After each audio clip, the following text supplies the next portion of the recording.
Hey, Coach. What's up? Thanks for joining us. Of course. So we have a few questions for you. We'll start with Jared Lloyd and then Mitch Harper. Hey, Coach. What's up? Well, got to ask about getting ready for this Virginia offense because it looks pretty good. Yeah, you seen some film? I watched a little bit. I didn't break it down like you are, but I watched a little bit.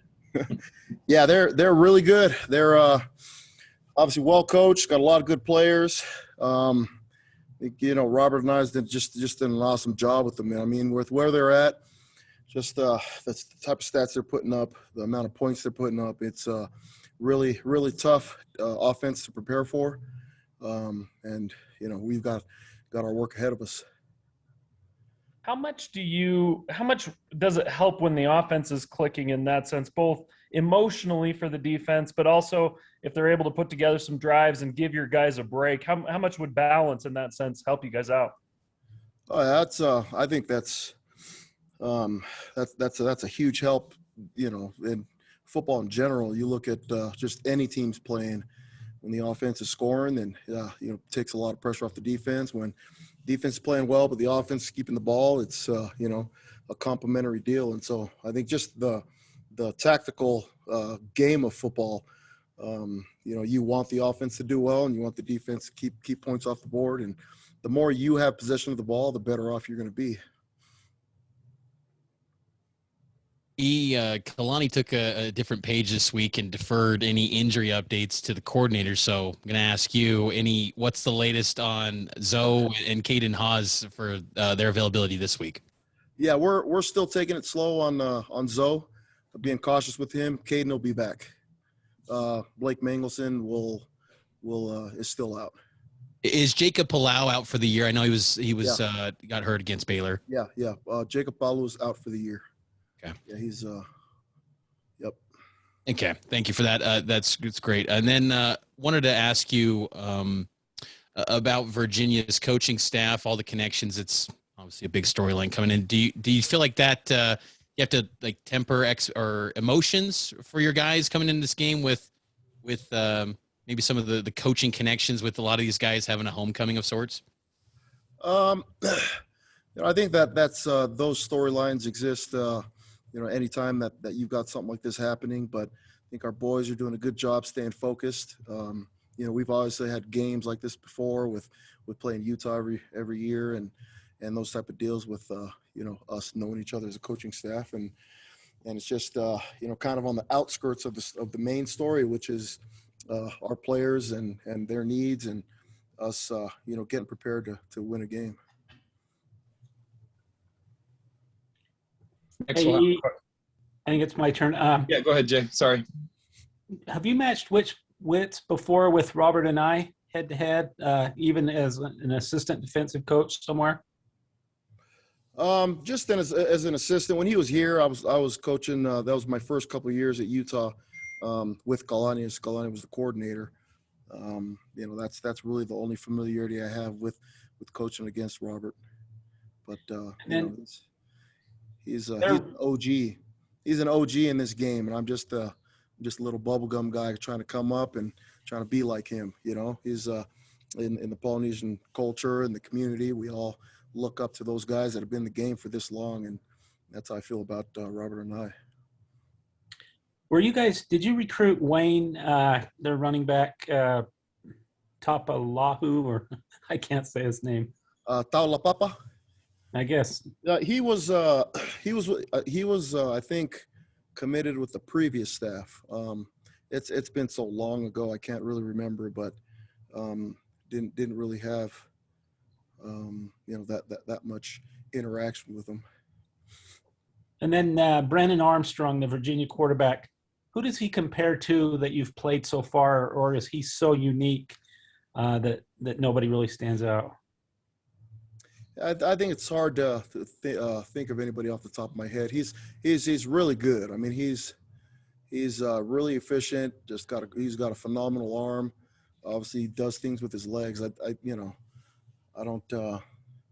I don't want to disservice him by comparing to somebody that probably take away from his talent. He's a very, very talented person. Okay, next I have Sean Walker and then Jake Hatch. Hey, Coach. I know you guys are so dialed in, locked in on Virginia and game to game, game by game and everything, but you guys did clinch a pretty big milestone last week with bowl eligibility, that 6 win and everything. Kalani was saying that bowl eligibility is a really big deal for the program, just being able to get those extra practices and that kind of thing. How big of a difference have you been able to kind of see those extra practices really, I guess, affect kind of the guys that are on this team right now even? I mean, how big of a deal is that from your side of the ball? Yeah, it's really important for us to get those practices where we can continue to develop. You know, we've taken an approach in recruiting and development. That's our deal. And so any kind of practice where you can get the young bucks, scrimmaging each other, getting some extra reps, some extra individual time is going to be huge for us, for their development leading into, an off season of 8-week training program before you start spring ball.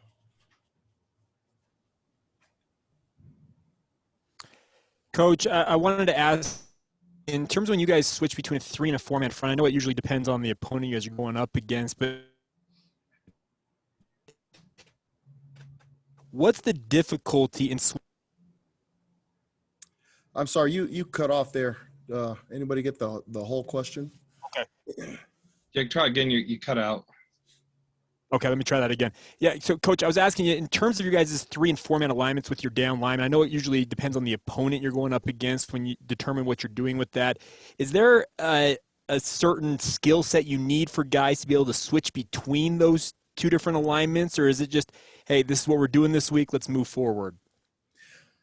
Yeah, there's always specific things that you're asking them to do, and that's where some players are highlighted a little bit more in one scheme versus the other, and when you're playing 3 down front, you're playing a little bit more, you're playing more backers or you're playing more DBs. It's just those guys are highlighted, and that's why you see a guy like Jacob Boren who kind of quietly just been contributing to the team on special teams and other areas, but where he's highlighted because we need more cover guys or we need more backers or whatever it is, and that's you end up going back to a 4 down front. You just nobody really knows much about what the D-line play is, but there's just a need for just bigger bodies in there.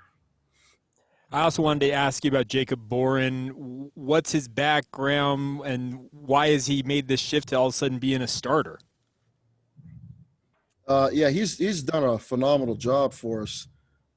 He walked onto the program. He was a kid from Highland, went to Highland High School and served a mission, came back and just has been busting his tail to try to get on. And he walked on and has been contributing on special teams, was originally a receiver and just really trying to find a place on the team to contribute. And he's been with us I think since spring, playing nickel and finally had his moment to, his name called, and with a lot of just different movement, different guys being injured and out and all that stuff, he had an opportunity to play and did a really good job.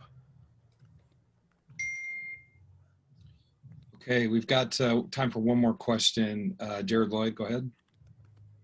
Coach, I know you guys understand how fans are going to say what fans are going to say, and I know the players sometimes get into it a little bit. And we were talking to Lopa yesterday, and he had some pretty strong complimentary things to say about how the guys buy into the scheme and they care, and how he feels like maybe sometimes people don't understand, exactly what you guys are trying to do. What's it like to have the player buy in like a guy like Lopa?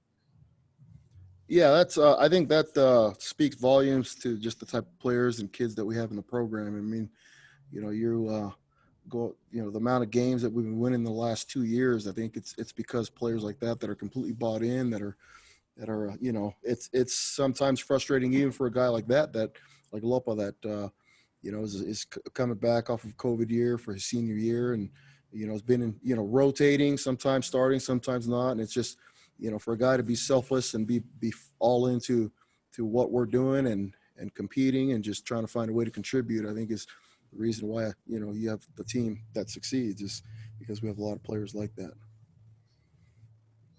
Awesome, Coach. Thanks for joining us, and we appreciate your time this afternoon. All right. Evening. Take care. Thanks, E. Speaking of Jacob Boren, we have him in the queue and ready to go. Or since it's baseball season, shall we say on deck?